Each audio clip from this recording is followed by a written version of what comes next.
Vamos a orar, hermanos.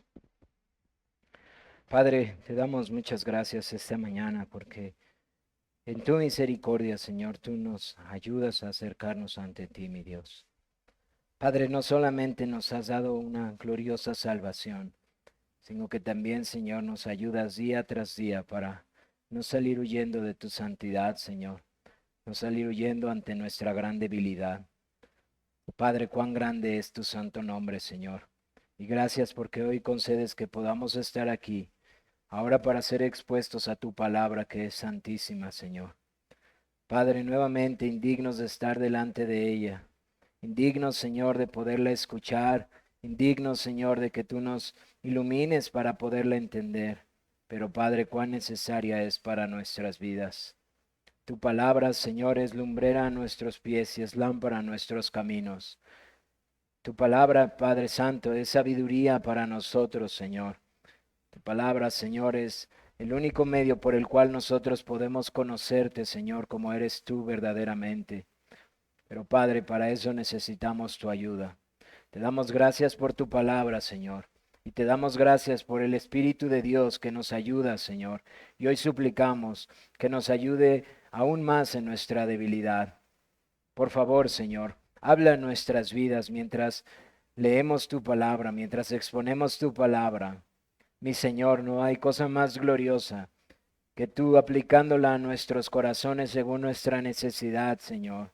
No hay cosa que anime más el corazón, que seas tú, Señor, trayendo ánimo, aliento, claridad en nuestras dificultades, afirmando los corazones. Oh Padre, ninguno de nosotros, Señor, necesita aquí un hombre. Te necesitamos a ti y a tu palabra, Señor. Y por eso esta mañana clamamos a ti, que tu Santo Espíritu aplique y obre de manera gloriosa en medio de nosotros. Aplique tu palabra, Señor, y nos santifique, y nos vivifique, y salve, Señor.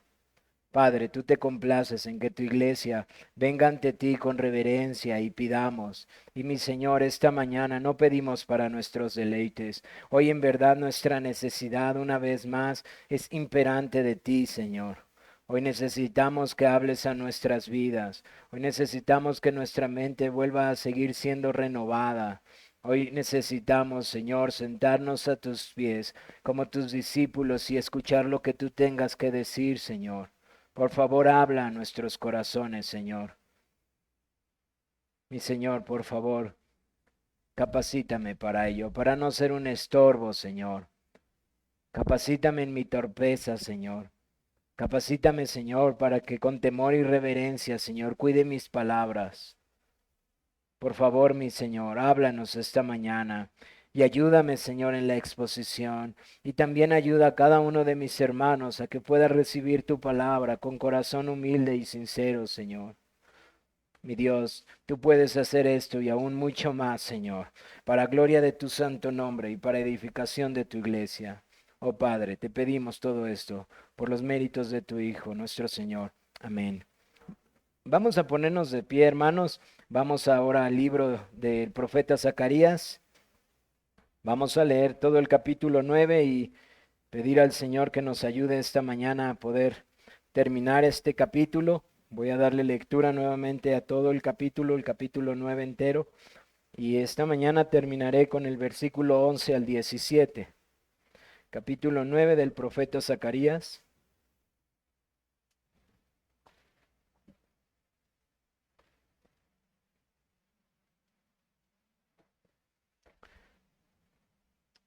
Dice la palabra de Dios así. La profecía de la palabra de Jehová está contra la tierra de Adrac y sobre Damasco, porque a Jehová deben mirar los ojos de los hombres y de todas las tribus de Israel.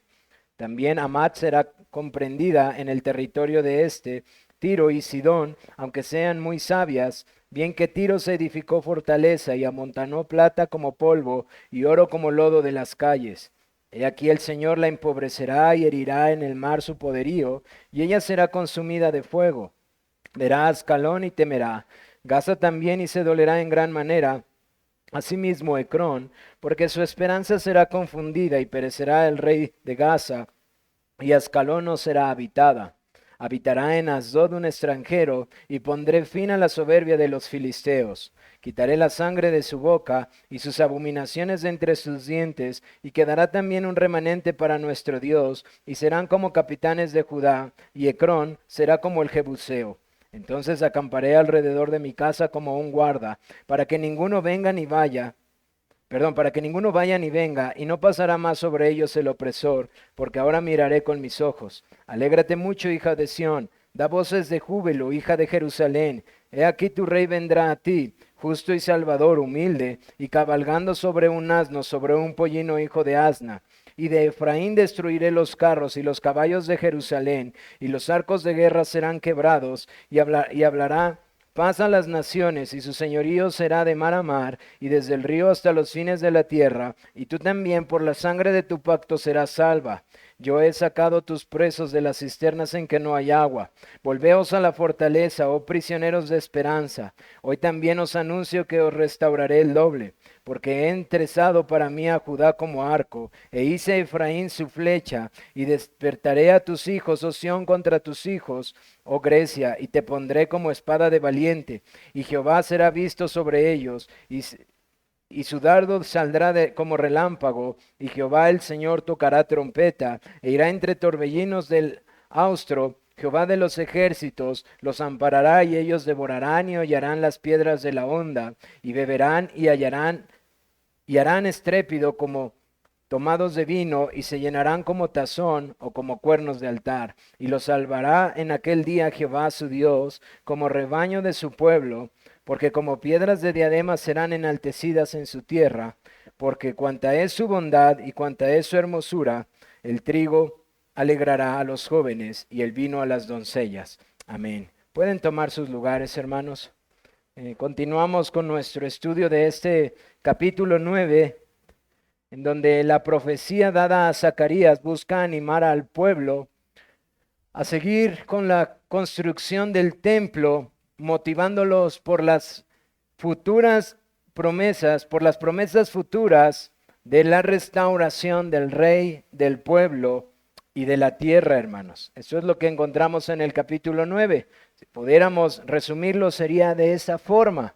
Dios está animando a su pueblo por medio de las promesas futuras de restauración del rey, del pueblo y de la tierra. Y nuestra primera enseñanza en los primeros versículos hasta el capítulo 8 nos enseñaba cómo verdaderamente Dios destruirá a sus enemigos. Y citaba estas ciudades del norte y del sur y cómo ellas iban a ser destruidas aún en su soberbia, aún en su esplendor, aún en sus riquezas, iban a quedar como nada, incluso asoladas. Pero nuevamente vemos este aspecto aquí, en donde el Señor no solamente es vengador, en donde el Señor no solamente hace guerra, sino también es misericordioso. Y nos hablaba acerca de un remanente que Dios guardaría para ellos. Es decir, Dios tendría misericordia de algunos de estos pueblos.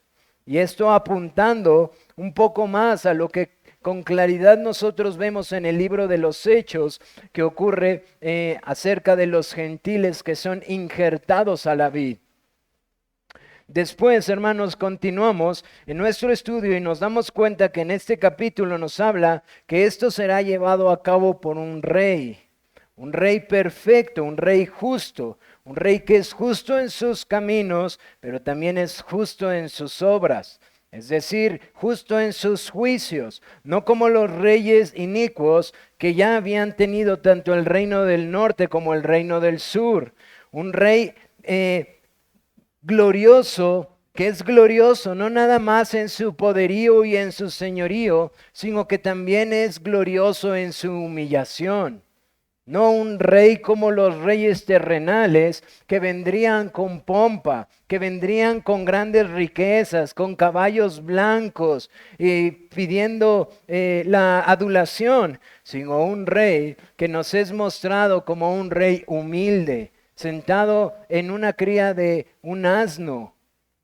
Y nosotros recordamos cómo esto es un cumplimiento real cuando nuestro Señor Jesucristo entra a Jerusalén una semana antes de que Él sea, o unos días antes de que Él sea crucificado. Pero este rey no solamente destruirá a sus enemigos, este rey no solamente destruirá a los enemigos de su pueblo, sino que este rey también restaurará a su pueblo. Es decir, no solamente los enemigos de su pueblo serán destruidos. Y hermanos, yo les pido aquí por favor, guarden en su corazón algo importantísimo. El principal problema de los hijos de Dios y del pueblo de Dios no son los enemigos terrenales. Por eso Pablo dice, nuestra lucha no es contra carne ni sangre, sino contra principados y huestes de las tinieblas. Hermanos, y no porque veamos demonios en todos lados. El pecado entra a causa de Satanás, y cuando Adán peca, el pecado entra a todos los hombres. Y el peor enemigo ha entrado, y ese es el pecado. Si ustedes se detuvieran a leer sus Biblias con la delicadeza de poder mirar esto, se darían cuenta cuán horrible es este enemigo. Es un enemigo que es descrito a lo largo de todas las Escrituras como el verdadero enemigo de la iglesia, el pecado. Y cuando nosotros pasamos en Zacarías, nosotros nos damos cuenta que este enemigo sigue siendo el mayor enemigo por las explicaciones que hablan en contra de los enemigos terrenales, el rey justo, aquel hombre que incluso fue mudado sus vestiduras, ¿se acuerdan en la visión Josué? Y la restauración del pueblo, hermanos. Es decir, hay un tema que Dios quiere que nosotros veamos en la Biblia. Y ese tema es cómo el pecado ha venido a distorsionar y a ser enemigo de la creación de Dios. Y ese enemigo es vencido en la cruz de Cristo, hermanos. Perdón que me desvía eso.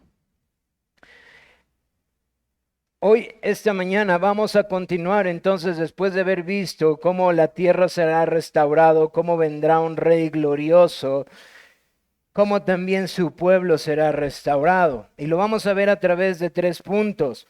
La fidelidad de Dios, la restauración de su pueblo y la bondad de su Dios para con su pueblo. Pasemos al primer punto, la fidelidad de Dios. En el versículo 11. Dice, y tú también por la sangre de tu pacto serás salva. Hermanos, aquí hay un lenguaje que tenemos que nuestras mentes ya empezar a identificar. La sangre de tu pacto. Aquí inmediatamente debemos de llegar a pensar, ¿qué está diciendo el Señor por medio de Zacarías? Y tú también por la sangre de tu pacto serás salva. Si nosotros buscáramos esta expresión, si quieren leerlo, si no yo se los leo, la única ocasión en donde encontramos lo mismo está en Éxodo 24:8. Ahora, ¿qué pasa en Éxodo 24? Ustedes recordarán Éxodo 20. ¿Qué pasa en Éxodo 20? Los 10 mandamientos. ¿Esto qué implica? Que Moisés está arriba en el monte Sinaí y que el Señor está hablando con Moisés. Y entonces Dios le está dando los elementos del pacto. Dios les está diciendo qué es lo que tiene que hacer este pueblo para permanecer en el pacto. Y avanza en la historia de Moisés y nos dice que Moisés desciende del monte y se presenta ante el pueblo.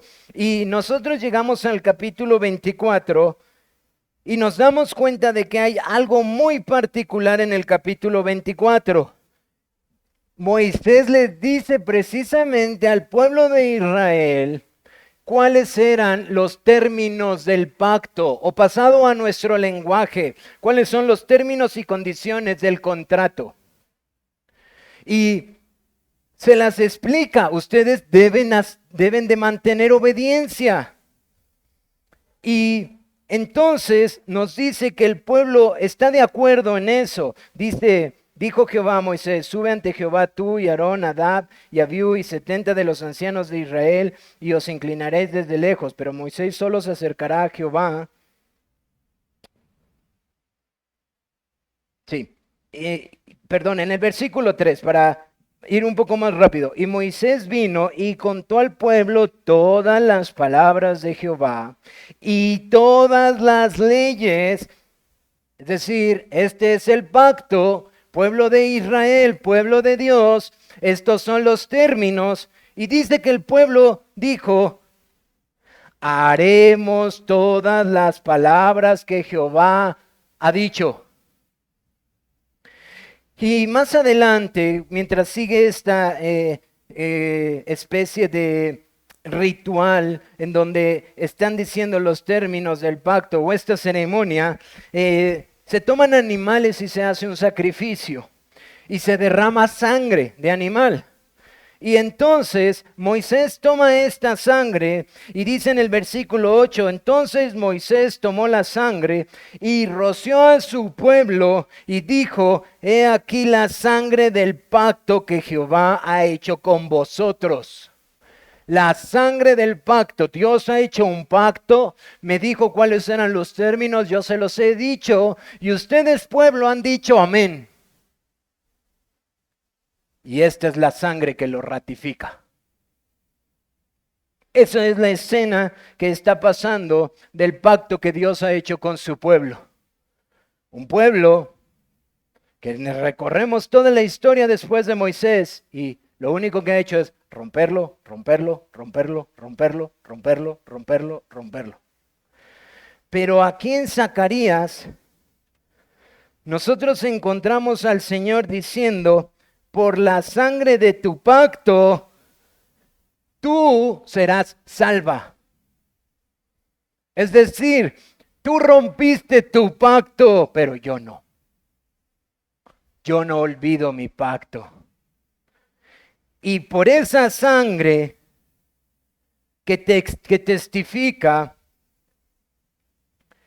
yo lo salvaré. De hecho, se expresa, y tú serás salva. Obviamente, hermanos, está hablando de la Sión, el pueblo del pacto. Tú serás salva. O a una alusión también a Judá. Pero quiero que se den cuenta en la expresión. El Señor le dice, por la sangre de tu pacto, tú te vas a salvar por tus obras. Tú lograrás salvarte. No encontramos eso, hermanos. O sea, lo que quiero que vean es que, por favor, decía un hermano, es que en la gramática está el significado, hermanos. Ahí está la teología. Él no les dice, y por la sangre del pacto tú te podrás salvar a ti. Tú te esforzarás y lo lograrás. Tú perseveras. No dice eso, dice, tú serás salva. Tú pasivamente. Tú serás salva. Tú vas a ser salva por alguien más. Y hermanos, eso es todo lo que va a enseñarles en los siguientes versículos. Que Él los salvaría. Que Él los iba a salvar. Y aquí nos damos cuenta, hermanos, de cuán grande es el Señor y fiel a sus pactos. Porque no puede decir Judá o Jerusalén o Israel o ninguna otra tribu que ellos son el pueblo de Dios porque han hecho bien, hermanos. Porque tienen muchos siglos de evidencia de cuán infieles somos. Perdón, de cuán infieles son, así como nosotros. ¿Qué quiero decir, hermanos? No hay ningún hombre fiel en esta tierra fuera de la persona de nuestro Señor Jesucristo. Por favor, grábatelo.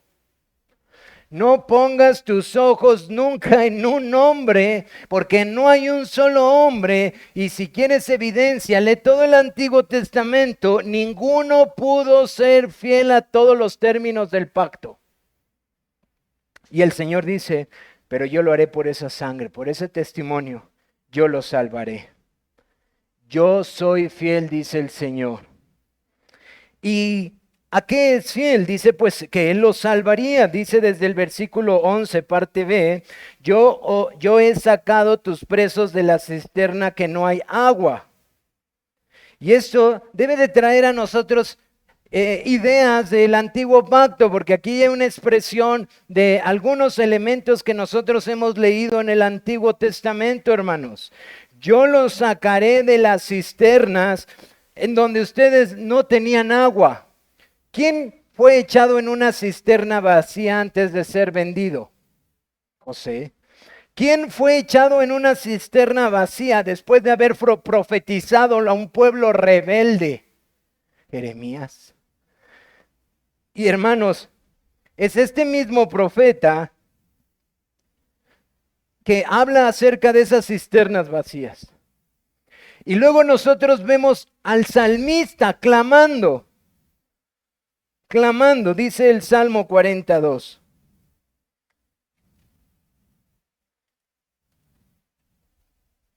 Y me hizo sacar del pozo de la desesperación, del pozo de la desesperación, del lodo cenagoso, puso mis pies sobre peña y enderezó mis pasos. O sea, me hizo salir de una cisterna vacía. ¿Qué pasa según Jeremías en estas cisternas vacías? No hay agua y lo único que hay abajo es sedimento, fango. Que cuando uno se movía más, según la explicación de Jeremías, más se hundía. Y el Señor está usando esta imagen para decir, así te encuentras, Judá. Esta es la forma en la que se encuentra mi pueblo. En una cisterna vacía, en donde por más que se mueven, ya no pueden salir de este lugar. Dice, pero yo los salvaré.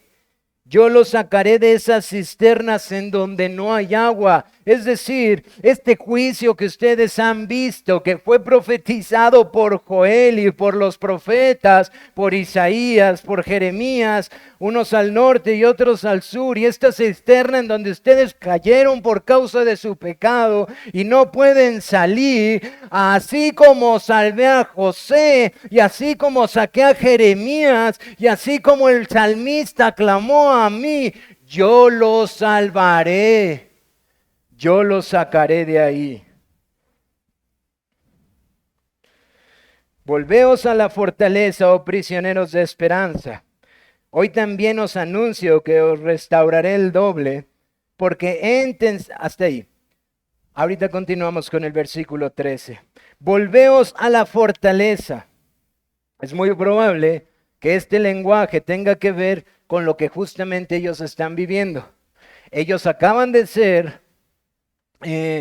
les acaban de permitir unos años atrás salir del cautiverio y han regresado a Jerusalén y están reconstruyendo el templo y el Señor les está diciendo, yo los salvaré, regresen.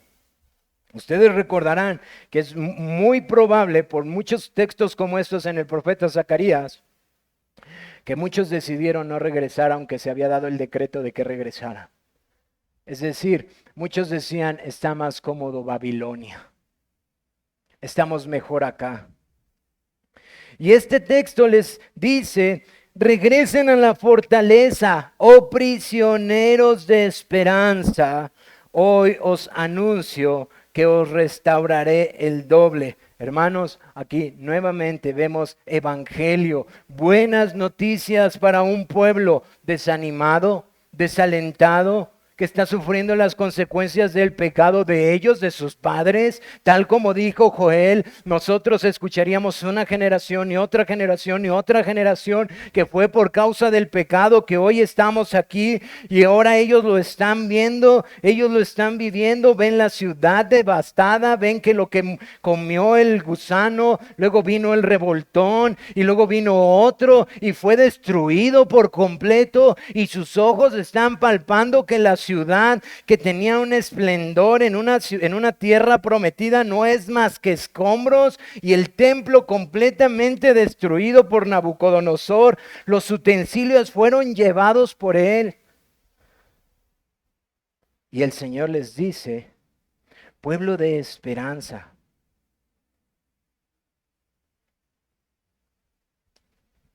prisioneros de esperanza, los restauraré. Hermanos, los profetas no solamente profetizaron juicio y castigo. Los profetas, si ustedes van a Isaías 42, a Oseas 2:15, los profetas también profetizaban restauración. Los profetas anunciaban constantemente la misericordia y la paciencia de Dios. Y muchos de estos creyentes conocen esas promesas y ahora son llamados prisioneros de esperanza. Una esperanza que ellos aguardaban y que por la palabra de Dios a través de este profeta vuelve a tener fuego, vuelve a volver a tener un sentido. Dios no se ha olvidado de nosotros. Dios no se ha olvidado de la sangre del pacto. Dios no se olvidó de nosotros, aunque nuestro pecado nos trajo a estas circunstancias.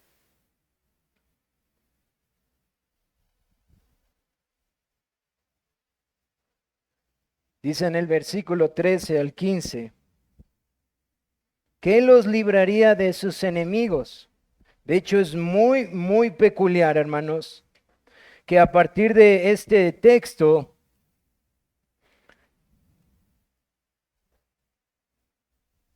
después del versículo 12, cuando Él empieza a hablar en el versículo 13 en adelante, Él habla de una victoria que Él les iba a dar en esta fortaleza. Él les dice, prisioneros de esperanza, ustedes que están en aquella cisterna, que no tiene agua y que están ahí como prisioneros, vengan a esta fortaleza. Ahora no desvinculen esto porque vendrá un rey justo, porque este rey justo estará aquí.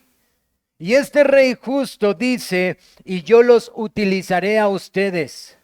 Incluso ustedes serán mis instrumentos para vencer a sus enemigos. Y esta es la esperanza, que ustedes serán librados. Pero del versículo 13 al versículo 15, vamos a leer, dice, porque he entensado para mí a Judá como arco, e hice a Efraín su flecha, y desperté a tus hijos, oh Sión, contra tus hijos, oh Grecia, y te pondré como espada de valiente, y Jehová será visto sobre ellos, y su dardo saldrá como relámpago, y Jehová el Señor tocará trompeta, e irá entre torbellinos del austro. Jehová de los ejércitos los amparará, y ellos devorarán y hollarán las piedras de la honda, y beberán y harán estrépito como tomados de vino, y señalarán como tazón y como cuernos de altar. ¿Cuál es la imagen? Yo los utilizaré a ustedes, dice Jehová de los ejércitos, y yo estaré con ustedes, y ustedes los vencerán, y yo, Jehová de los ejércitos, los haré tal destrucción sobre ellos,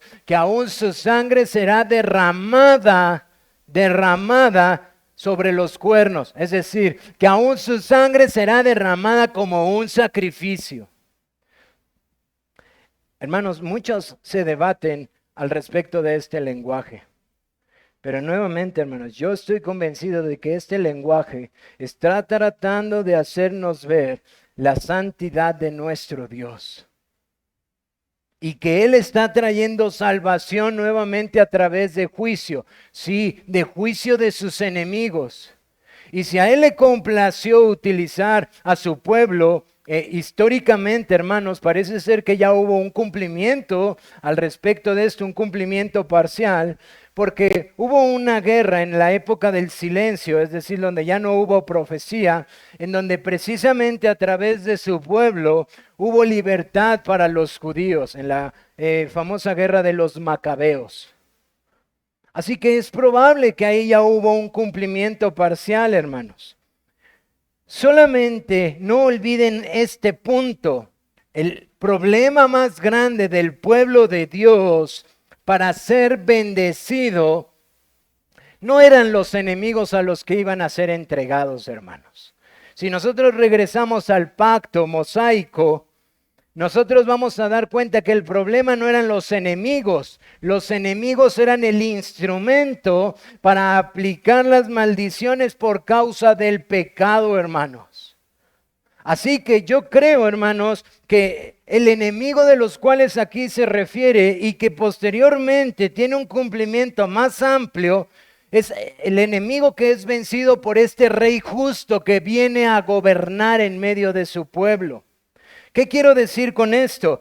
Es verdad que el Señor, Jehová de los ejércitos, que por cierto es repetido varias veces en estos 3 o 4 versículos, utilizó al pueblo judío para darles libertad a ellos mismos, para que ellos vieran que Dios estaba todavía con ellos. Es verdad, pero hay un mayor cumplimiento que está unido a la restauración de la tierra y de este rey justo que hará justicia y que vendrá sentado sobre un hijo de asno y que anunciará paz y que tiene un mayor y más pleno cumplimiento precisamente cuando nuestro Señor Jesús viene anunciando paz y venciendo al principal enemigo del hombre, que es el pecado.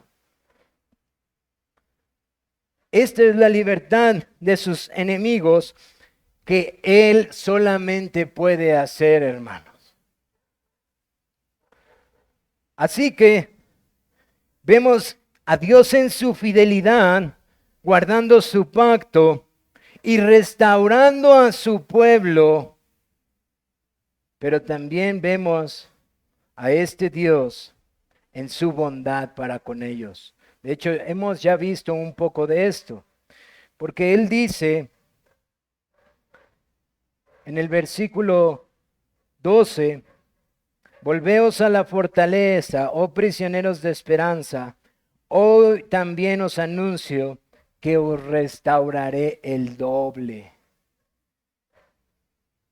Y en el versículo 16 nos dice, y los salvará en aquel día Jehová su Dios, como rebaño de su pueblo, porque como piedras de diadema serán enaltecidos en su tierra, porque cuánta es su bondad y cuánta su hermosura, el trigo alegrará a los jóvenes y el vino a las doncellas.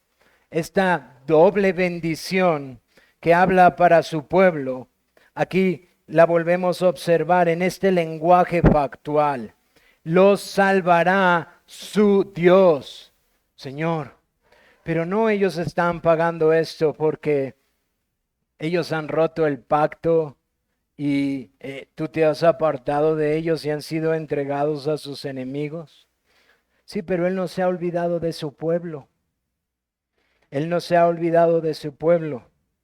Y dice que Él los salvará porque Él es su Dios y los bendecirá doblemente. Y vemos todas estas bendiciones que tienen que ver con el lenguaje pactual. Ahora, por favor, no olviden, ya rompieron el pacto. Porque entonces, hermanos, si olvidamos lo que ha pasado aquí, no vamos a entender a dónde los quiero llevar después de la aplicación de este capítulo que estamos por terminar.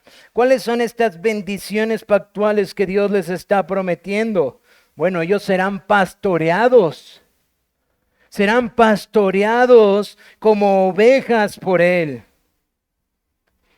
Y este pueblo amado será tan amado y es tan amado por Dios que serán como preciosas piedras de corona. dice nuestra traducción de diadema. ¿Y a qué les suena estas piedras preciosas, hermanos? Hay muchos elementos a lo largo de la Biblia en el Antiguo Pacto, en el Antiguo Testamento con respecto a estas piedras preciosas. Quiero darles uno de estos elementos. En las vestimentas del sacerdote, el sumo sacerdote tendría que tener un efod, algo que se ponía en sus hombros. Y él iba a tener en ese efod 12 piedras preciosas que iba a representar a las 12 tribus de Israel que representaba a su pueblo. Para que cuando el sumo sacerdote entrara al lugar santísimo una vez cada año, no antes sin haber ofrecido sacrificio por él y por el pueblo, él no olvidara que entraba en representación del pueblo de Dios. Ahora vuelve a decir que hay unas piedras preciosas, porque como piedras de diadema serán enaltecidas en su tierra. Como piedras de corona también pudiera ser traducido.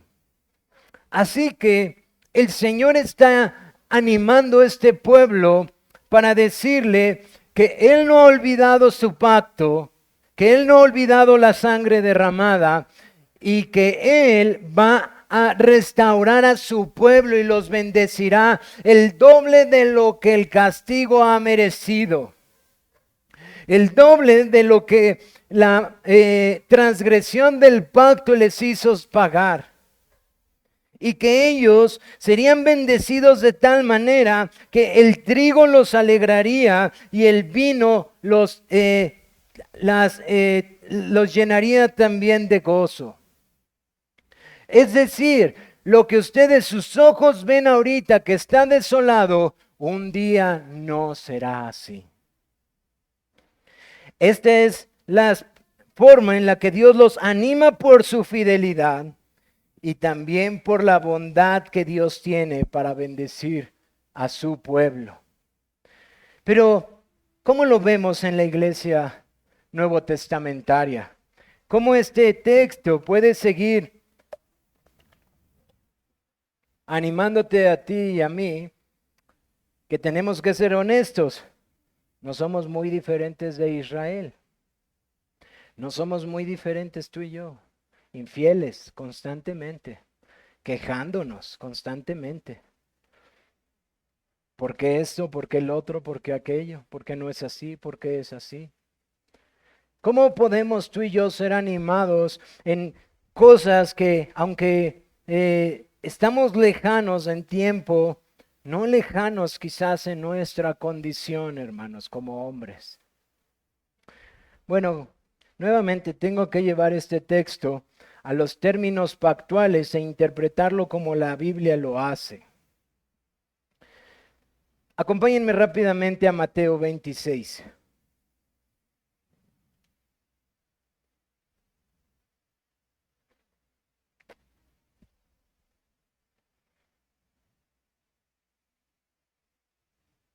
Este texto, y hermanos, esta es la razón quizás por la que hoy nuevamente quizás no vuelva a leer primero a los Corintios capítulo 11. Mi intención es que empiecen cada uno de nosotros a meditar en la cena del Señor desde este momento. Porque este texto está lleno de lo que implica la comunión a través de la cena del Señor. En el capítulo 26, a partir del verso 17, antes de que nuestro Señor muera y poco antes de que Él vaya a Getsemaní, Él está instituyendo la cena del Señor y lo está haciendo a la luz de lo que normalmente sería la cena pascual, la liberación que tuvo el pueblo de Israel de Egipto. Pero ahora está instituyendo la cena del Señor. Y en el versículo 27 dice, y tomando la copa y habiendo dado gracias, les dio, diciendo, bebed de ella todos, porque esto es mi sangre del nuevo pacto, que por muchos es derramada para remisión de los pecados. Y os digo que desde ahora no beberé más este fruto de la vid hasta aquel día en que lo beba, nuevo con vosotros en el reino de mi Padre. Esta es la institución de la Cena del Señor, en donde el Señor está anunciando que el vino representa la sangre que Él está por derramar, una sangre que es testimonio de un nuevo pacto. Si quieren leer los textos paralelos, lo pueden encontrar en Marcos 14, 24, Lucas 22. Pero ahora quiero llevarlos a una explicación más profunda de cómo lo que pasó en Éxodo 24, que es citado por el profeta Zacarías en el capítulo 9, y que el Señor Jesucristo expone con claridad al venir, es citado por el autor de Hebreos, hermanos. Acompáñenme a Hebreos capítulo 9, por favor. Voy a tomar un poco de tiempo aquí, sean pacientes. Nuevamente, Hebreos fue escrito para creyentes de naturaleza hebrea o de un trasfondo judío, que están siendo tentados a regresar a las sombras de lo que era el antiguo pacto y darles un valor como si éste no estuviera en Cristo. Y el autor de Hebreos lo que está diciéndole a estos judíos, ahora ya cristianos, ya no practicantes del judaísmo, sino de nacionalidad hebrea, les está tratando de hacer por muchas pruebas y evidencias de la interpretación apostólica cómo esas sombras y tipos solamente anunciaban a Cristo y su cumplimiento es Él. Y cómo solo esto era solamente un pequeño resplendor de lo que Cristo ha venido a hacer. Es decir, si tú tienes una recámara oscura y acostumbras tener ventanas con cortinas que no pasa mucho la luz, es como si esta luz que entrara por ahí es cuando tú mueves un poquito estas cortinas y entra un poco de luz. Y lo que está haciendo el autor de Hebreos para estos creyentes que están siendo tentados a regresar a sus prácticas judaicas es abrir con claridad estas cortinas para que el sol que está entrando de frente brille en su esplendor y no se conformen con las sombras y tipos del antiguo pacto que apuntaban a ese sol brillante que era Cristo. Eso es lo que está pasando en el libro de Hebreos, en la carta a los Hebreos. Y nosotros nos damos cuenta en este capítulo 9 que ahora va a hablar acerca de la sangre del pacto. Él está interpretando varios de los elementos del Antiguo Testamento a la luz de Cristo. Él pone a Cristo y el autor empieza a interpretar cada uno de estos elementos y ahora lo hace con la sangre de Cristo. Y en el versículo 1 dice, ahora bien, aún el primer pacto tenía ordenanzas de culto y un santuario terrenal. Esto es lo que se le mandó a Moisés en el antiguo pacto. Había estas ordenanzas de culto que ellos tenían que cumplir y había un santuario en esta tierra, el tabernáculo y posteriormente el templo. Pero si continuamos con lo que él le sigue explicando, llegamos al versículo 9 y le dice que era todo esto. Y le dice, lo cual es símbolo. Es decir, no era esa la substancia. No es eso lo que esperábamos, solo era un símbolo. Un símbolo, ¿para qué, hermanos? Para el tiempo presente, dice el autor de Hebreos, según el cual se presentan ofrendas y sacrificios que no pueden hacer perfecto en cuanto a la conciencia al que practica ese culto. ¿Qué está diciendo? En el capítulo 9, versículo 1, que en el antiguo pacto que Dios le dio a Moisés, había ordenanzas de culto y había un santuario terrenal en donde los hombres, principalmente el sumo sacerdote, una vez año tras año, tenía que entrar y ofrecer sacrificio, derramar sangre de un animal para el perdón de los pecados del pueblo. Y él está diciendo que eso era solo un símbolo, porque esa sangre de ese corderito no podía quitar el peso de la conciencia. ¿De qué, hermanos? Del pecado. Hermanos, por favor, atentos aquí. Del pecado. Esa forma del antiguo pacto solo era un símbolo, la forma en la que ellos lo desenvolvían, que estaba anunciando algo, porque eso no era la substancia real. Y esa sangre que era derramada de este animalito no tenía el poder para hacerlo. No tenía el poder para hacerlo. No tenía la capacidad, no puede hacer perfecto en cuanto a la conciencia. Por lo tanto, se derramaba un animalito y ese animalito estaba apuntando a que el perdón era, el pecado era perdonado, pero había todavía falta otro elemento. Si ese animalito está entrando y derramando su sangre, todavía yo tengo otro problema. Mañana volveré a pecar y Dios demanda justicia perfecta y pago perfecto. Mi conciencia no está tranquila. Y continúa avanzando el autor de Hebreos, diciendo que todo esto era sombra, pero vean lo que dice en el versículo 11. Pero estando ya presente la substancia, Cristo, sumo sacerdote de los bienes venideros, por el más amplio y más perfecto tabernáculo, morada de Dios en medio de nosotros, por el medio del más santuario terrenal.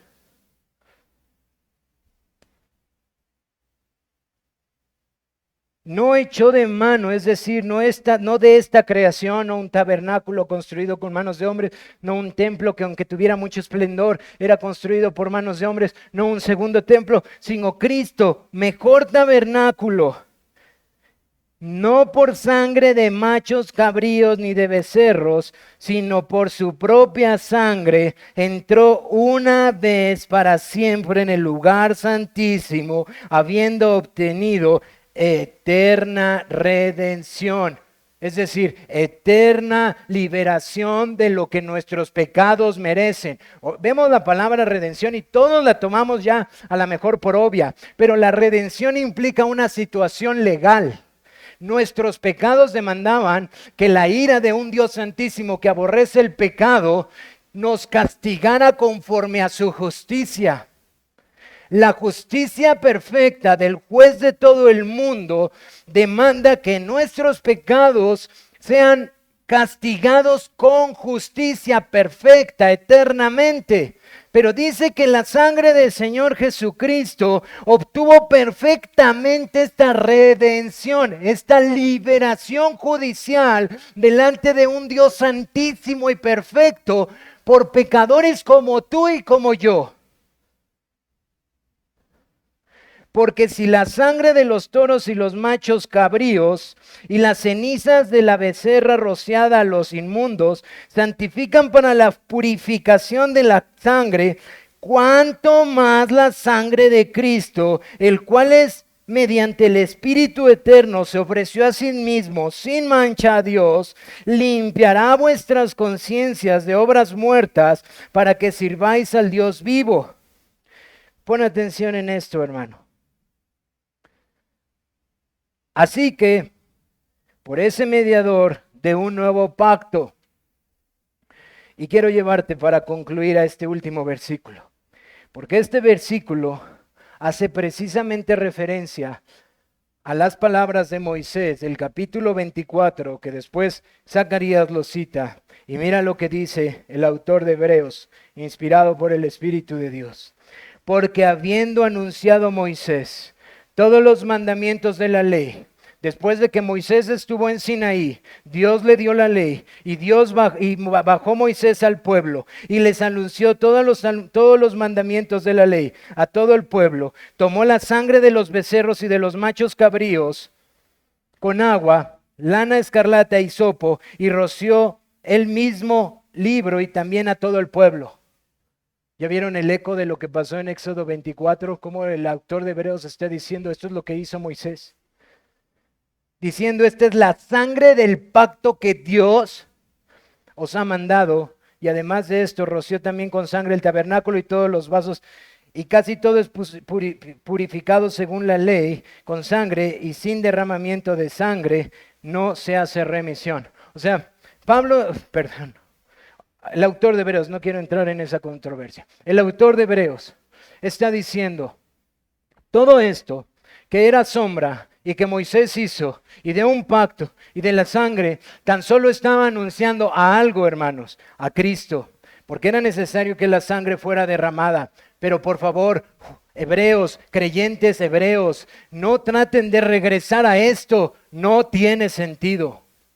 Eso no puede quitar el peso de la conciencia, no es la sustancia es el Hijo. Dice verso 23, fue necesario que las figuras de las cosas celestiales fueran purificadas así, pero las cosas celestiales mismas con mejores sacrificios que estos. Y sigue hablando de Cristo Jesús como el cumplimiento perfecto de todas estas cosas, hermanos. Versículo 23, 24. Porque no entró Cristo en el santuario hecho de mano, figura del verdadero, sino en el cielo mismo, para presentarse ahora por nosotros ante Dios. Y no para ofrecerse muchas veces como entra el sumo sacerdote en el lugar santísimo, cada año con sangre ajena. De otra manera, le hubiera sido necesario padecer muchas veces desde el principio del mundo, pero ahora en la consumación de los siglos se presentó una vez y para siempre por el sacrificio de sí mismo para quitar de en medio el enemigo principal del hombre, hermano, el pecado. Y de la manera que está establecido para los hombres que mueran una sola vez y después de esto, así como los hombres nosotros sabemos que morirán una vez y después viene el juicio, así de determinante es que Cristo fue ofrecido una sola vez para llevar el pecado de muchos y aparecer por segunda vez sin relación al pecado para salvar a los que le esperan. Yo espero, hermanos, que el Señor, por medio de su Espíritu Santo, nos ayude a entender el lenguaje profético que da a Zacarías y el cumplimiento perfecto y el mismo lenguaje utilizados por los apóstoles, los autores del nuevo pacto, para decir, este pacto que fue rectificado por Cristo y derramando su sangre, es perfecto, es suficiente. Eso es lo que nos salva, eso es lo que nos libera, eso es lo que restaura la tierra, eso es lo que el Rey de Gloria, al cual crucificaron, ha venido y ha establecido. Esta sangre es perfecta, no tiene que entrar una y otra vez, no tiene que entrar una y otra vez. No es necesario que vuelva a restablecerse, no es necesario un nuevo templo, no es necesario volver a establecerlo, porque todas esas cosas son figuras de lo que había de venir. No tienen el valor de lo perfecto que es Cristo, hermanos. Y si tú y yo tenemos que hacer algo en nuestras vidas, es mirar a nuestro Señor Jesús, porque de la manera en la que fue animado ese pueblo con las sombras de lo que no veía con claridad, ahora tú y yo podemos ser animados cuando esta tarde peques. Y cuando te digas a ti mismo, miserable de mí, ¿quién me librará de este cuerpo de muerte? Cuando clames ahí de rodillas, Señor, mejor quítame la vida, porque mi pecado es horrendo. Y puedas recordar que Cristo Jesús ya vino y derramó su sangre. Es verdad, tú y yo pecamos de manera horrible, abominable, vergonzosa. Y nuestro Dios aborrece nuestro pecado en su santidad. Pero su Hijo ha dado su vida y lo ha pagado de manera perfecta. Y Él ha ganado la justicia que ningún hombre pudiera ganar, para que los mismos miserables que clamamos, ten misericordia de mí, un día podamos estar en la restauración de todas las cosas. Tú y yo no vamos a estar, porque evangelicemos todo el país entero ahí. Tú y yo no vamos a estar ahí porque vengamos todos los días del Señor y adoremos a nuestro Dios. Tú y yo no vamos a estar ahí porque ofrendemos perfectamente. Tú y yo vamos a estar ahí porque nuestro Señor, el Cordero de Dios, que quita el pecado del mundo, vino en un corderito y vino para satisfacer sus propias demandas. Vino para derramar su sangre y pagar con su vida lo que nuestros pecados demandan. Y Él entró al lugar santísimo y ascendió a los cielos y se sentó en su trono, porque Él es justo perfectamente y nos ha dado esa justicia que ahora tú y yo necesitamos. Hermanos, el reino de Dios ha sido inaugurado y muchos de los beneficios ya han venido para su pueblo, pero aún su iglesia clama: ¿hasta cuándo, Señor? ¿Hasta cuándo? Aún su iglesia gime: ¿hasta cuándo, Señor? ¿Hasta cuándo? ¿Cuándo mis enemigos serán destruidos? ¿Cuándo todas estas cosas serán destruidos? Mis pecados, los de mi esposa, los de mi familia, los del gobierno, los de esta nación. ¿Cuándo? ¿Cuándo será quitado por completo? De hecho, es muy peculiar que la bendición que le promete Dios a el pueblo del pacto no es únicamente un rey justo, hermano. Yo espero que alegre hoy tu corazón, porque no hay torpeza mayor en este mundo que la de los hombres, pero no hay gloria más preciosa que la de Cristo. Él dice que este rey justo también sería buen pastor.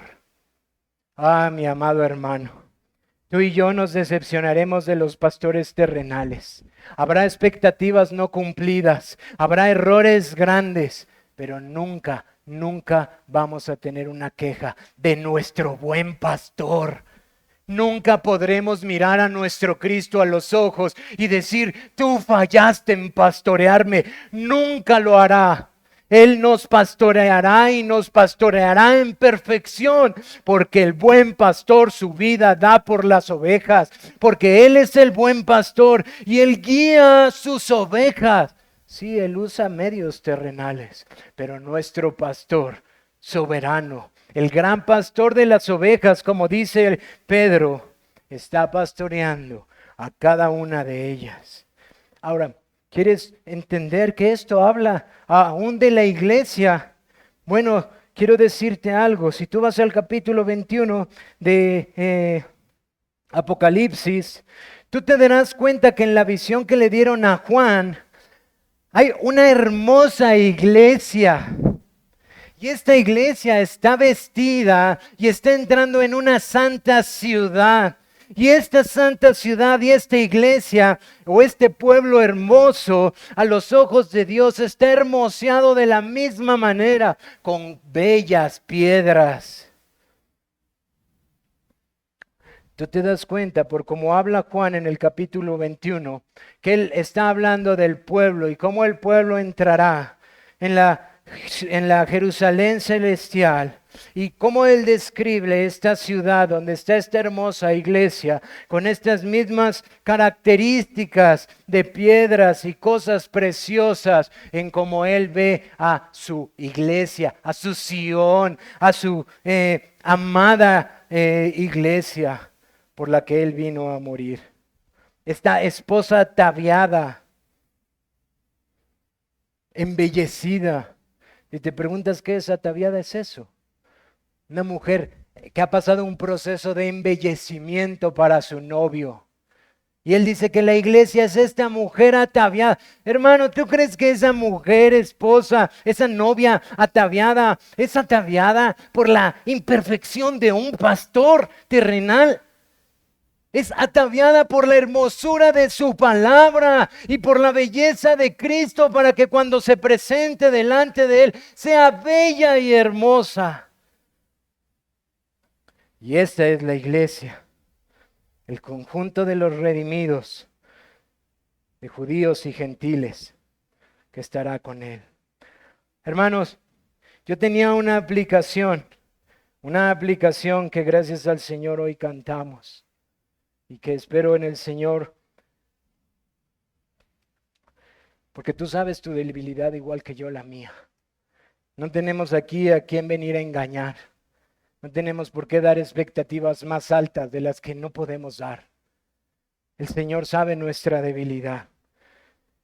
Yo espero que podamos considerar que el Señor es nuestro ayudador y que así como hemos cantado, podamos recordar, alzaré mis ojos a los montes. ¿De dónde vendrá mi socorro? Mi socorro viene de Jehová, que hizo los cielos y la tierra. No dará tu pie al resbaladero, ni se dormirá. Algunos de nosotros, esa es nuestra queja. Señor, parece que estás dormido. En nuestra debilidad, en nuestra incapacidad, a veces pensamos, ¿será que estarás dormido y no ves lo que está aconteciendo? Y Él dice, no, Él no dormirá. He aquí no se adormecerá ni dormirá el que guarda a Israel. Mi hermano, tú y yo podemos descansar en que Él es nuestro ayudador. Y estas promesas que nosotros vemos, nuevamente tienen el propósito de que nuestra fe, que es chiquita y débil, pueda seguir teniendo esa substancia en la cual descansa. Nuestra fe siempre será fluctuante y débil, pero nuestro Cristo, que es la substancia de todas las Escrituras, seguirá siendo tan poderoso como Él es. Él nunca va a fallar, Él nunca va a errar. Y a medida que el objeto de nuestra fe, que es nuestro Señor Jesucristo en su esplendor, nosotros podamos considerarlo y meditarlo y observarlo y reflexionar y traer una y otra vez a nuestros afectos y a nuestro corazón, nuestra fe, aunque sea débil y pequeña, va a ser más firme porque está puesta en aquel que conocemos cada vez más. Por eso nuestro mayor propósito es conocerle. Amigo, para ti que no conoces a este glorioso Dios, para ti que no te pesa en lo absoluto el pecado, para ti que no puedes decir miserable de mí, cómo aborrezco el pecado que está en mí, para ti que puedes seguir pecando y justificándolo, es que fue mi vecino, es que por qué pasó así, y puedes seguir justificando en tu corazón sin temer a este grande Dios. Lo único que te puedo decir esta tarde es clama a Dios, clama a Dios. Clama a Dios. Él no echa fuera a nadie que viene a Él. Clama a Dios. Porque quizás esta tarde no te preocupa en lo más mínimo tu pecado. Pero llegará el día en donde querrás que las montañas se pongan sobre ti. Cuando Él venga a salvar a su pueblo y venga a destruir a sus enemigos.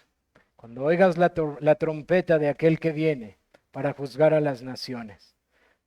Clama a este Dios, también clama a Él y conoce que Él también puede ser tu socorro esta tarde. Hermanos, con esto en mente y con la sangre que fue derramada por nuestro Señor Jesucristo y que es recordada cuando nosotros pasamos a partir el pan y a beber la copa, el pan que fue partido por nosotros y la sangre que fue derramada por nosotros, el cuerpo que fue molido por nuestros pecados y la sangre que fue derramada por nosotros, pidámosle al Señor que nos deje ver más de su gloria y que pueda ayudarnos más en nuestra debilidad. Nuevamente para nuestros hermanos y amigos que nos visitan, les pedimos que se detengan de tomar la cena, solo la toman los miembros, por favor. Pero eso no implica que no puedas estar en tu lugar meditando. Que lo que estamos por hacer es precisamente lo que Cristo Jesús hizo. Así que por favor, nuestra invitación para ti no es a lidiar con esta situación de que solo los miembros la toman, sino a considerar con reverencia que la sangre de nuestro Señor Jesucristo fue derramada por nosotros y que su cuerpo fue molido por nosotros. Porque dice las Escrituras que cuando nosotros participamos de ella, estamos recordando esto hasta que Él venga. Así que vamos a orar. Amado Padre, te damos gracias por tu palabra, Señor, y por las promesas que hallamos en ella, Señor. Padre mío, Padre nuestro, tú conoces, Señor, nuestra debilidad, nuestras luchas. Conoces nuestro desánimo, conoces también nuestras victorias. Conoces absolutamente nuestra vida, Señor. Y tú sabes, Padre, que nuestra gran necesidad es de mirarte más a la luz de Cristo. Tú te has revelado en la faz de Jesucristo, mi Dios. Permítenos esta tarde seguir contemplando tu gloria en la faz de Cristo, para que, como promete tu palabra, mientras miramos más a tu Hijo, nosotros podamos crecer de gloria en gloria. Mi Señor Jesús, permite que tu Santo Espíritu nos revele más de ti y podamos ser más llenos del Espíritu Santo al mirarte más a ti y comprender más tu hermosura, tu santidad, comprender más tu sacrificio y tu amor y todo lo que tú has hecho para salvar a tu pueblo, para restaurar la tierra que fue corrompida por causa del pecado y para liberar a tu pueblo de su mayor enemigo, que es el pecado. Mi Señor Jesús, que tu Santo Espíritu obre entre nosotros esta tarde al acercarnos a comer el pan y a beber la copa. Mi Señor, en verdad lo necesitamos tanto. Lo necesitamos tanto, Señor. Nuevamente, mi Señor, ¿a dónde miraré, Señor? Levantaré mis ojos a los montes altos. Mi socorro viene de ti, Señor. Nuestro socorro viene de ti, que hiciste los cielos y la tierra. Padre, sé nuestro socorro esta tarde en nuestras luchas y debilidades, en nuestras dudas, aún, Señor, en aquellos a los que tú estás llamando a salvación, en aquellos en los que probablemente están dudando si son salvos o no, o en aquellos en los que se están engañando, creyendo ser salvos cuando su vida testifica lo contrario. Señor, sé tú nuestro ayudador. Quita esas incertidumbres y da veracidad al corazón. Al que es salvo, afírmalo, y al que se engaña, confróntalo, para que pueda esta tarde mirar a Cristo y descansar en Él plenamente. Mi Señor, por favor, permítenos esta tarde mirarte más. Te lo rogamos, Padre Santo, Cristo. Amén. Hermanos,